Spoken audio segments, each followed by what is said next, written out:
হযরত ওমর ফারুক রাদিয়াল্লাহু তাআলা আনহু, নাম শুনছেন আপনারা তার? এবার বলেন তো পাবনার লোক, কুইজ দেয় আপনাদের জন্য। দুনিয়াতে হিরো নাম্বার 1 এর আগে জিরো নাম্বার 1 কে? আরে জিরো নাম্বার 1, দুনিয়ার জিরো নাম্বার 1 হচ্ছেন, আপনি হিসাব যদি করেন তাহলে হযরত ওমর ফারুক। বলে হুজুর কেমন করে উনি জিরো নাম্বার 1? কারণ নবীজি নবুয়ত আনার পরে নবীজির বিরোধিতা আবু জেহেল করছে, আবু লাহাব করছে, উতবা করছে, সাইবা করছে, মক্কার অনেক লোক করছে, কিন্তু কেউ আল্লাহর নবীকে দুনিয়ার থেকে মাইরে ফেলবে, দুনিয়ার থেকে হত্যা করে ফেলবে, এই সিদ্ধান্ত ওমর রাদিয়াল্লাহু তাআলা আনহুর আগে কেউ নেয় নাই। ঠিক না? উনি চিন্তা করছে, বললাম ডান হাতে সূর্য, বাম হাতে চন্দ্র, মক্কার সবচেয়ে সুন্দর মেয়ে, সব সম্পদ, কিছুই মানে না, তারপরেও তার দাওয়াত দিয়ে যায়, যেই দাওয়াত আমার বাপ দাদার বিরোধী। অতএব ঝামেলা গোড়ায় বিদায় করো, ওই দুনিয়াতে না থাকলে ওর দাওয়াত আবার কে? অতএব মুহাম্মদকে মেরে ফেলা লাগবে। নাউজুবিল্লাহ।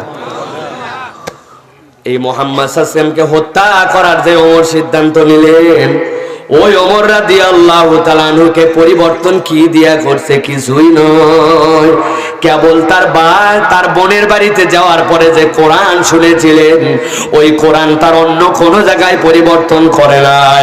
কোরআন তার পরিবর্তন করছে মস্তিষ্কে। এমন পরিবর্তন ওমরকে করেছে, যিনি ছিলেন জিরো নম্বর 1, আল্লাহ দুনিয়াতে সর্বশ্রেষ্ঠ হিরো, সেই আল্লাহর নবীর সাহাবীকে বানাইছেন। ঠিক না? যেখানে আপনার কোনো বাধা আসবে, মনে হবে অনেকে সহযোগিতা করে না, এই ভালো কাজ করে উমুকে আমার পক্ষে নাই, আপনার ঘাবড়ানোর কোনো কারণ নাই।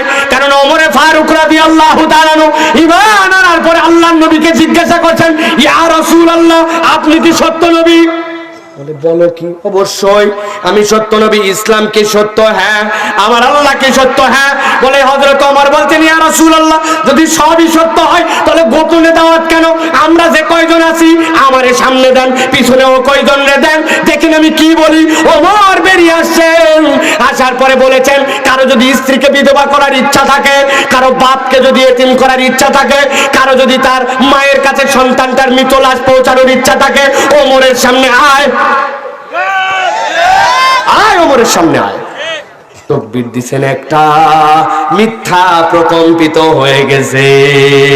অতএব বাতিলের বিপক্ষে একজন ইমানদার যদি গর্জে ওঠে, ওই ইমানদারই বাতিলের বিপক্ষে বিজয়ী হওয়ার জন্য যথেষ্ট হবে।